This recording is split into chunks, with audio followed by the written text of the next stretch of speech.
بسم الله الرحمن الرحيم الحمد لله رب العالمين والصلاة والسلام على سيد الأنبياء والمرسلين نبينا محمد وعلى آله وصحبه أجمعين ومن تبعهم بإحسان إلى يوم الدين أما بعد۔ شبیر احمد صاحب کوہاٹ سے پوچھتے ہیں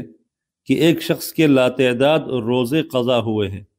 اس کو بعد میں مہلت بھی ملی تھی لیکن اس نے ایک روزہ بھی قضا نہیں رکھا تھا کہ ان کو موت آ گئی۔ اب اس سلسلے میں کیا حکم ہے، وضاحت کیجیے۔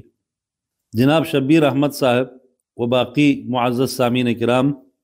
سفر اور شفایابی کی امید رکھتے ہوئے بیماری کی وجہ سے چھوڑے ہوئے روزوں کی قضا دینا واجب ہے۔ چنانچہ اگر کوئی شخص ان روزوں کی قضا دیے بغیر فوت ہو جائے، حالانکہ اسے سفر اور بیماری کے بعد مہلت بھی ملی تھی اور وہ چاہتا تو روزوں کی قضا دے سکتا تھا لیکن نہیں دیا،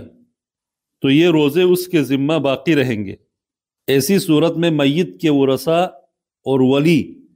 اس میت کے قضا روزے رکھیں تو مستحب اور مناسب ہے۔ اس کی دلیل صحیحین میں حضرت عائشہ رضی اللہ تعالی عنہ کی روایت سے یہ حدیث ہے کہ رسول اللہ صلی اللہ علیہ وسلم نے فرمایا، من مات وعلیہ صیام صام عنہ ولیہ۔ یہ روایت بخاری اور مسلم دونوں میں ہے، یعنی جو شخص اس حالت میں فوت ہوا کہ اس کے ذمے روزے تھے تو اس کی طرف سے اس کا ولی یعنی جو وارث ہے وہ روزہ رکھے گا۔ لیکن اگر قضا دینے کی صلاحیت اور مہلت حاصل ہونے سے پہلے فوت ہو جائے، مثال کے طور پر کسی بیماری کی وجہ سے روزہ چھوڑ دیا رمضان کا اور اسی بیماری میں ہی وہی بیماری اس کے لیے وفات کا سبب بن جائے اور وہ فوت ہو جائے، تو ایسی صورت میں اس کے ذمے روزے نہیں ہوں گے اور نہ ہی میت کے ورثاء اس کی طرف سے روزے رکھیں گے۔ یہاں بعض فقہا کہتے ہیں کہ میت کی طرف سے ولی پر روزے رکھنا مستحب ہے، لیکن اگر ولی روزہ نہ رکھے تو ہم کہیں گے کہ فرض روزے پر اسے قیاس کرتے ہوئے ہر دن کے بدلے میں ایک مسکین کو پیٹ بھر کر اوسط درجے کا کھانا کھلا دے۔ اس حوالے سے اگر وہ مالدار ہے تو اسے جتنے روزے رہ گئے ہیں اتنے روزوں کے فدیہ کی وصیت کرنی چاہیے تاکہ اس کے مال سے فدیہ ادا کر دیا جائے،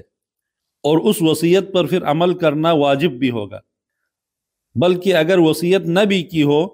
تو ورثاء اس میت کے مال میں سے اس کی طرف سے فدیہ دے دے۔ جامع ترمذی میں ایک اور روایت بھی ہے کہ من مات وعلیہ صیام شہر فلیطعم عنہ مکان کل یوم مسکینا، کہ جو شخص فوت ہو جائے اور اس کے ذمے ایک ماہ کے روزے رہتے ہوں